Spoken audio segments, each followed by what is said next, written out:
tous. Ce matin, je vais aborder le sujet des poêles et des casseroles de votre cuisine, les ustensiles et autres. Donc voilà, et puis ça ne s'arrête pas forcément à la cuisine. Ça pourra vous servir, j'espère, dans votre quotidien. Une personne avertie pour moi en vaut deux.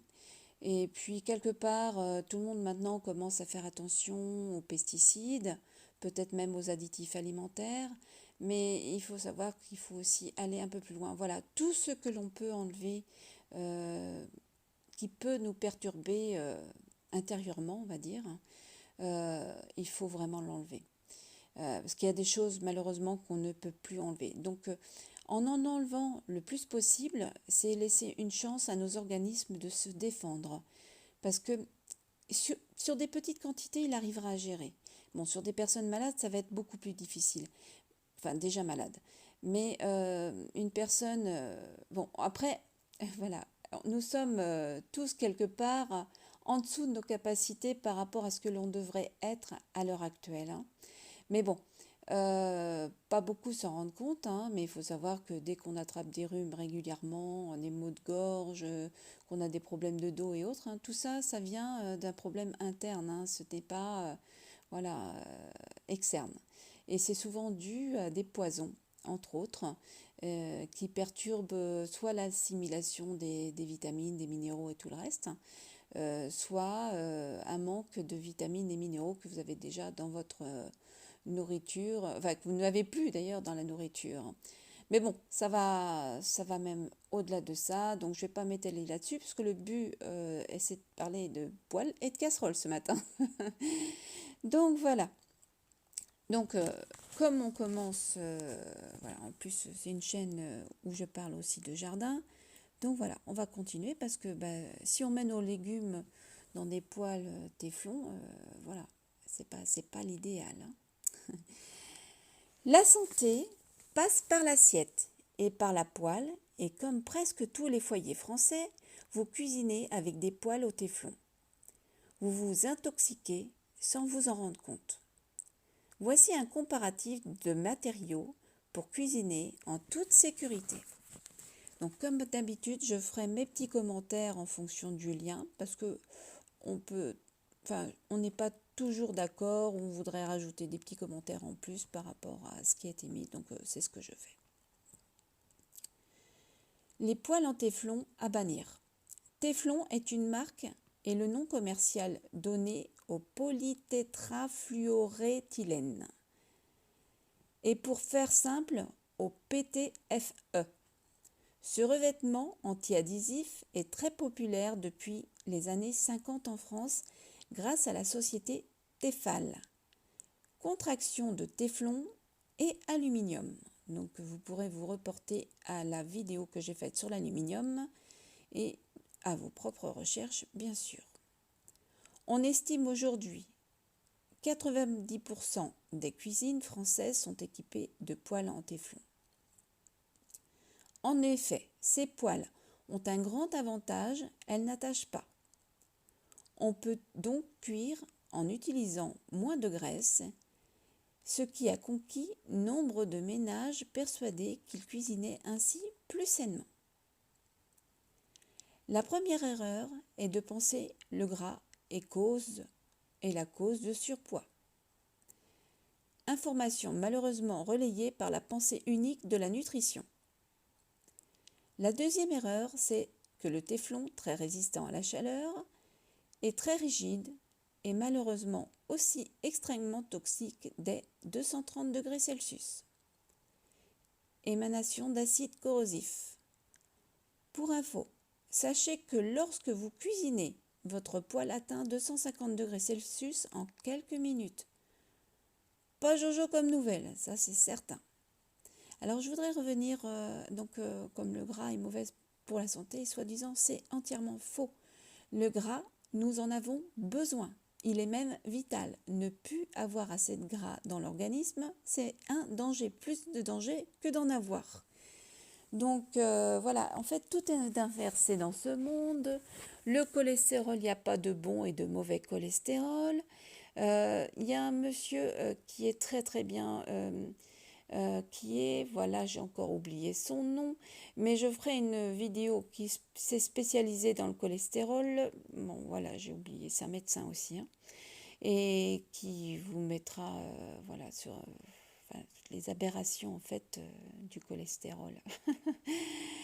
Voilà, donc en fait on nous ment aussi là-dessus, on nous ment sur beaucoup de choses. C'est pareil, on nous dit que les graisses saturées sont mauvaises pour la santé. C'est entièrement faux. C'est souvent même les meilleures pour la santé, surtout qu'elles sont stables. Elles ne rancissent pas à l'air, donc elles sont meilleures pour la santé. Voilà, c'est que là aussi c'est inversé. Donc les graisses saturées, alors je vais vous en citer quelques-unes. La graisse de coco. L'huile de coco est très bonne pour la santé. Et en plus, elle peut monter à de très hautes températures. Elle est très bonne pour être utilisée, on va dire, pour les, comment dire, pour les desserts ou autres. Alors attention, parce que je vous parle de choses, mais alors je ne vais pas m'arrêter sur le point de vue écologique, hein, parce que bon là, on pourrait encore aller plus loin. Mais donc l'huile de coco est très bonne pour la santé, et pourtant c'est une graisse saturée. L'huile de palme peut être très bonne pour la santé. Eh oui, parce qu'elle résiste aussi à de hautes températures. Mais c'est comme tout le reste, il faut prendre des huiles non raffinées, première pression à froid. Voilà, donc l'huile de palme, alors pas celle que vous trouvez dans la Nutella, hein, celle-ci c'est poubelle, bien sûr, mais celle que vous trouvez en magasin bio, qui n'a pas été transformée, n'est pas mauvaise pour la santé. Au contraire, elle monte à de très hautes températures et vous pouvez l'utiliser sans problème. Donc voilà, il y a beaucoup d'amalgames de faits. Donc tout le monde entend l'huile de palme est mauvaise pour la santé. Non, il y a une petite nuance. L'huile de coco, c'est pareil, hein, si elle était raffinée, s'il y avait des transformations, elle serait plus forcément bonne. Il y a beaucoup de choses qui marchent comme ça. Donc voilà, donc pour l'instant on n'est pas sur les huiles, mais voilà, comme là il en parle, je préférais en parler quand même, faire une petite parenthèse là-dessus. Alors, le PFOA, toxique et cancérigène. L'acide perfluoroctanoïque, alors je recommence, perfluoroctanoïque, que l'on appellera par son petit nom PFOA, c'est plus facile, sert à coller le téflon dans les poêles et casseroles. Classé parmi les perturbateurs endocriniens, il migre dans les aliments pendant la cuisson. Le PFOA est la troisième substance synthétique la plus présente dans les tissus humains. On en retrouve chez 98% de la population américaine. Le PFOA passe dans le placenta et le lait maternel, impliquant une contamination massive. Il est responsable de maladies congénitales, provoque la baisse de la fertilité masculine et est reconnu comme cancérigène. Donc par rapport à ce que j'ai dit là, voyons ce que je peux faire comme petite...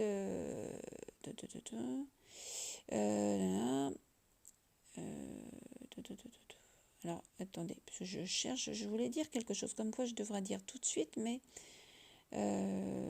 j'oublie après. Oui, par exemple pour le perfluoroctanoïque. Alors déjà, moi je trouve dedans le fluor. Donc à mon avis, il doit y avoir une base de fluor. Alors quand on connaît les méfaits de fluor, hein, qu'on trouve aussi dans l'eau du robinet, dans vos dentifrices, hein, je fais une petite aparté là-dessus parce que c'est important aussi. J'en parlerai plus tard. Mais il me semble que je ne sais plus si j'avais fait une vidéo là-dessus sur le fluor. Je ne sais plus si j'en parle. Donc on en parlera si je vois que je n'ai pas fait, je ferai. Parce que je dis tellement de choses, après je ne sais plus. Donc voilà.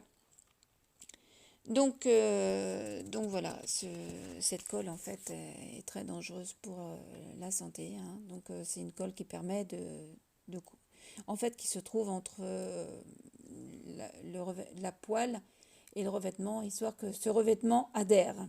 à la poêle, pardon, ou autre bien sûr. Hein.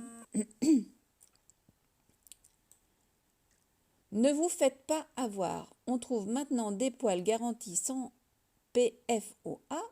Elles sont toutes de même nocives du fait de la présence de PTFE. Oui, de toute façon, quand ils n'arrivent pas d'un côté, voilà, ça part d'un autre. Ça, je commence à le savoir. Bon, vous l'avez compris, les ustensiles de cuisine en téflon, c'est pas le pied. Alors, on cuisine avec quoi? Quels matériaux choisir? Voici des matériaux qui vous permettront de cuisiner sans danger tous vos plats préférés. Chacun a ses avantages et ses inconvénients. C'est à vous de choisir en fonction de vos critères. La céramique, seul anti-adhérent. Donc là, je ne suis pas tout à fait d'accord que ça soit le seul anti-adhérent. Je vous en parlerai un peu plus tard parce qu'il en parle un peu plus loin dans ce lien. Si vous voulez de l'anti-adhérent, vous n'avez pas le choix. C'est la céramique qu'il vous faut. Eh bien non, je ne suis pas d'accord. Le revêtement céramique est composé de silice et d'eau. Il est appliqué sur les poêles et casseroles par pulvérisation ou centrifugation. On trouve maintenant des poêles, des woks, des faitout et des casseroles de toutes les tailles en céramique. Et on en trouve tout autant d'utilisateurs très satisfaits ou très mécontents, car il existe différentes qualités d'ustensiles. Comment faire son choix parmi les casseroles en céramique? Commencez par vérifier l'absence de métaux lourds. En général, une garantie sans métaux est mise en avant par le fabricant. Si vous achetez de la céramique pour son côté écolo, sa fabrication ne nécessite pas de produits polluants ou dangereux pour l'homme, contrairement à ses collègues au téflon. N'achetez pas un produit importé d'Asie, mais préférez le Made in France. Question de logique. Gardez aussi à l'esprit que la céramique peut accrocher si vous oubliez votre casserole sur le feu. La céramique est moins anti-adhérente que le téflon, mais elle fait quand même bien son boulot. Enfin, il faut respecter quelques règles d'entretien sous peine de voir sa casserole inutilisable au bout de quelques mois. Donc voilà, moi je reproche un petit peu ça aussi à la céramique, c'est que dans le temps, ça ne tient pas beaucoup. Puis une fois que la céramique est rayée, ben c'est poubelle malheureusement. Et souvent, il faut regarder les matériaux utilisés de base. Parce que bon, une fois qu'elle est rayée, ça va faire comme le téflon une fois qu'il est parti. Donc moi, je ne suis pas forcément pour la céramique. Après, sauf bon, si vous voulez les changer régulièrement. Bon, après, c'est à chacun de voir. Il y a autre chose de beaucoup mieux. Alors, entretien des ustensiles en céramique. Comme pour tout revêtement, n'utilisez pas d'éponge abrasive et ne coupez pas directement dans votre poêle. Ne lavez pas avec de l'eau de javel ou du chlore. Évitez les chocs thermiques. Ne pas passer une casserole ou une poêle chaude sous l'eau froide. N'oubliez pas votre casserole sur le feu. Il y a 3 à 4 ans, j'ai acheté une casserole en céramique française. Alors il met cocorico. Ok. Un peu pour voir. Résultat, j'en suis très satisfaite et elle est encore en très bon état. Donc bon, écoutez, hein, si on en prend soin, peut-être donc acheter français. Bon, pourtant sa poêle, je vois qu'il y a des petits trucs dessus. Enfin bon, bref. Ma casserole en céramique après plusieurs années d'utilisation. En fait, il met une photo, mais je sais pas, sur les bords, ça me paraît pas nickel. Enfin bon, bref. L'inox pour le goût. Alors, essayer, c'est l'adopter. C'est simple, quand je suis passée au poêle en inox, ma cuisine est devenue bien plus goûteuse. En fait, dans les poêles en inox, les sucres de cuisson caramélisent facilement et parfument ainsi délicieusement tous vos mets. On lui reproche de nécessiter plus de matière grasse pour la cuisson, ce qui est vrai. Mais en tant que lecteur averti de ce blog, vous savez que ce n'est pas cela qui vous fera grossir. Et oui, grossir et même avoir des problèmes de santé avec la graisse, hein, contrairement à ce que l'on nous dit. Voilà, il n'y a pas de mauvaise graisse, pas de bonne graisse. Voilà, la graisse, le gras est bon pour la santé. Eh oui, le gras est bon pour la santé. Donc l'inox. Moi j'utilise aussi l'inox parce que c'est une alternative à la fonte que j'utilise de base. Parce que malheureusement, la fonte, c'est un produit qui est assez cher, mais qui est inépuisable. Malheureusement, il peut être très très lourd. Et puis, bon, il y a d'autres petits inconvénients qui sont à côté, mais franchement, je pourrais tout changer pour mettre en fonte. Je le ferai vraiment. Ça n'accroche pas. Voilà, donc ils vont en reparler plus loin, mais comment dire, contrairement à ce qui est mis sur les poêles céramiques, je peux vous dire que l'acier, pas l'acier, la fonte, donc la fonte, alors surtout pas fonte d'aluminium, faut faire attention, hein, la fonte naturelle, parce qu'il y a beaucoup de fontes de vendues, alors des produits pas chers, mais quand vous regardez bien, ce n'est pas des produits en fonte naturelle, fonte d'aluminium ou c'est recouvert de céramique ou c'est recouvert... Enfin bon bref, une fois que vous avez enlevé ce revêtement, malheureusement vous retombez sur quelque chose de mauvais. Donc le but c'est de durer dans le temps.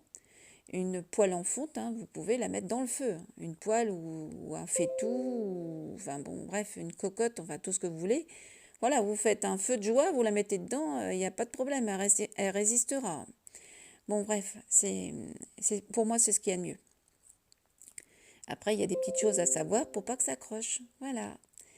Alors, puis une fois qu'elle est bien préparée, elle n'accroche plus du tout, c'est même mieux que le Tefal.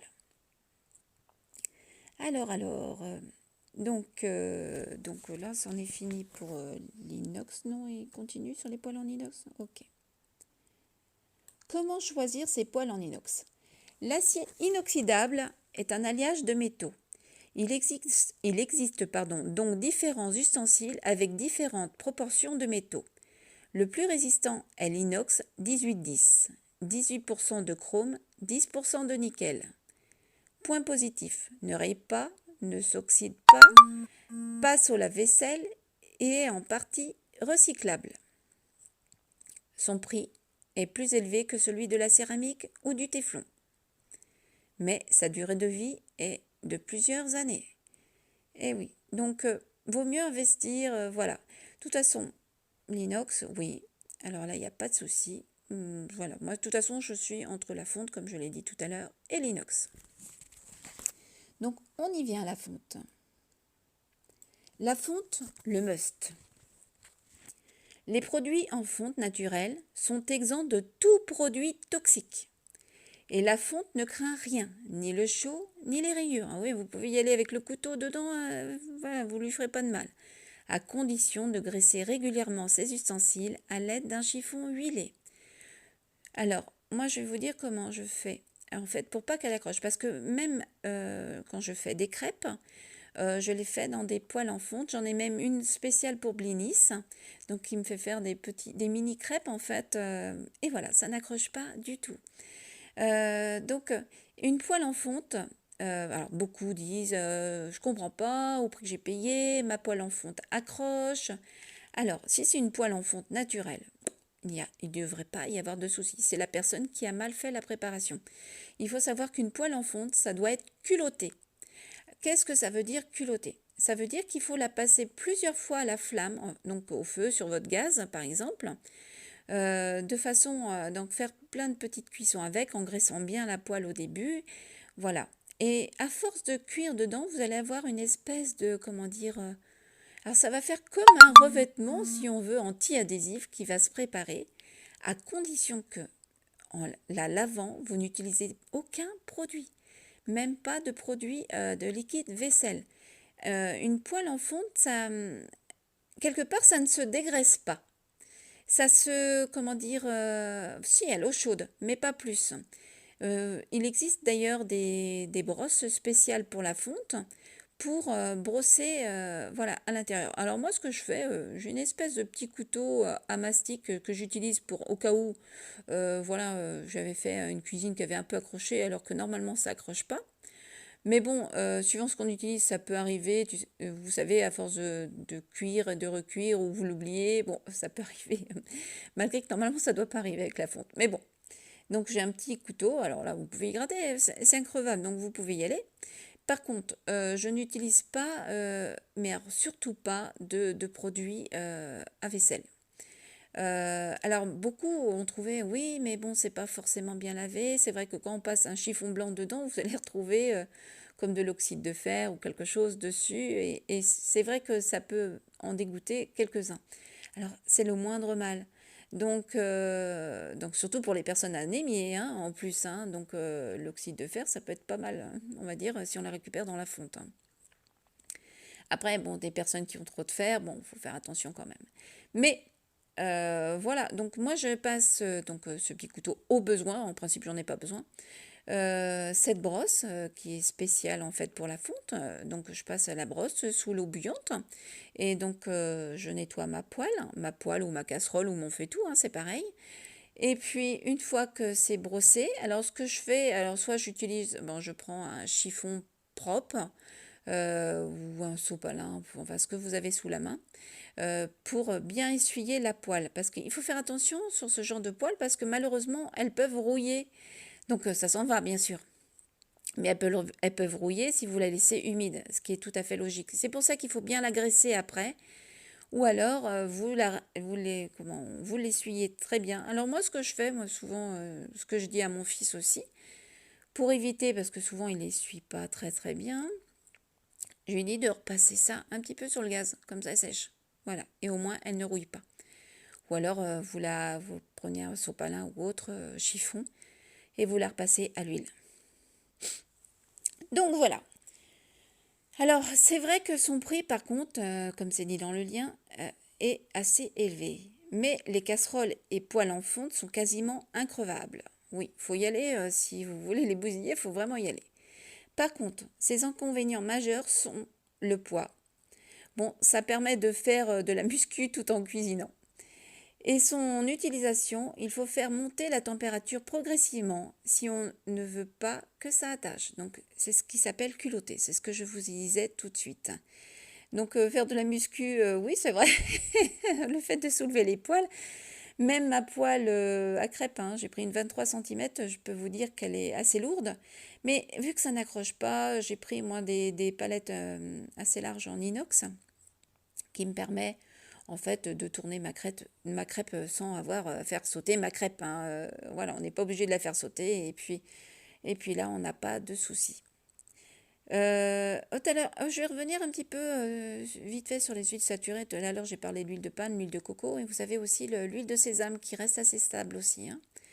Donc voilà, donc toujours première pression à froid et puis comment dire, donc voilà, aucune transformation. Hein. Donc conclusion. On va y arriver, à chacun de choisir en fonction de ses besoins et de ses envies. Si vous mettez l'accent sur la santé, choisissez la fonte. Si vous voulez de l'anti-adhérent, c'est de la céramique qu'il vous faut. Et si vous achetez des saveurs authentiques, essayez l'inox. Alors, moi, je ne suis pas d'accord parce que la fonte, pour l'anti-adhérent, choisir la céramique, alors moi, je suis pas d'accord parce que l'anti-adhérent, la fonte, pour faire, il y a pas de meilleure solution que de faire des crêpes dans de la fonte pour se rendre compte. Une fois qu'elle est bien culottée, je vous dis, c'est comme une Tefal, voire mieux parce que ça ne s'abîme pas. La seule chose, c'est toujours les précautions que je vous ai dit plus haut. Surtout, ne pas passer de produit qui va vous enlever le petit revêtement que vous avez mis dessus, la petite couche de graisse éventuellement. Une poêle, d'ailleurs mes poêles à crêpes, vu que j'accroche jamais dedans, je les nettoie pas. C'est pour vous dire, c'est que de la graisse dedans, je passe un coup de chiffon. Voilà, elles sont pas sales, mais vraiment pas sales. Et du coup, et je regresse à chaque fois que je fais une crêpe légèrement et ça n'accroche pas, mais vraiment pas. Donc voilà. Donc c'est de la céramique qu'il vous le faut. Non, je suis pas d'accord. Et si vous recherchez des saveurs authentiques, essayez l'inox. Bon, après, pourquoi pas, les saveurs authentiques avec l'inox, je m'en suis pas vraiment aperçue, mais l'inox est très bien. Donc moi, franchement, si j'ai deux choses à vous conseiller, je resterai sur la fonte naturelle et non pas tout ce que je vous disais plus loin, la fonte d'aluminium ou recouvert de même de céramique ou autre, parce que pour moi, c'est pas un produit brut et ça peut s'abîmer. Que la fonte naturelle, non, n'a pas de souci. L'inox, c'est pareil. L'inox, bon, c'est une alternative, mais bon, si je pouvais tout changer en fonte, je le ferais. C'est peut-être ce que je ferai au fur et à mesure, d'ailleurs. Ces trois matériaux sont tous une empreinte écologique, ont tous une empreinte écologique et une dangerosité moins importante que les téflons. Donc, quel que soit votre choix, c'est un bon choix. Bien sûr, il y aura toujours des choses, comme je vous disais tout à l'heure. Quelqu'un qui fait trop de fer, par exemple, utiliser de la fonte, même naturelle, bon, c'est vrai qu'il y a un peu d'oxyde de fer qui peut ressortir. Mais voilà, le fer, la plupart des gens à l'heure actuelle sont anémiés. Donc, au contraire, ça peut ramener une petite dose de fer. Bon, bref. Ayez toutefois les bons réflexes lors de vos achats. N'achetez pas les produits entrée de gamme. Si c'est pas cher, c'est pas clair. Comparez les produits. Évitez les produits importés de l'autre bout du monde pour l'écologie et pour les normes sanitaires. Voilà, c'est ce que je vous disais aussi pour les huiles, malheureusement. Mais voilà, là n'était pas le sujet. Voilà, et bien écoutez, ce lien est terminé. J'ai un petit peu bafouillé par-ci par-là. J'espère qu'il n'y aura pas trop de problèmes de compréhension. Mais je pense que vous avez compris le principal. Voilà, il y a trois produits. Donc la céramique, donc si elle n'est pas abîmée, de bonne qualité. Et donc là, si elle a la moindre rayure, bien sûr, vous vous en débarrassez. Donc c'est pour ça que je ne suis pas pour, elle tient pas forcément beaucoup dans le temps. Et puis par contre, la fonte naturelle et l'inox restent des produits vraiment les plus sûrs. Donc voilà, écoutez, je vous souhaite une bonne journée et je vous dis à bientôt. Salut!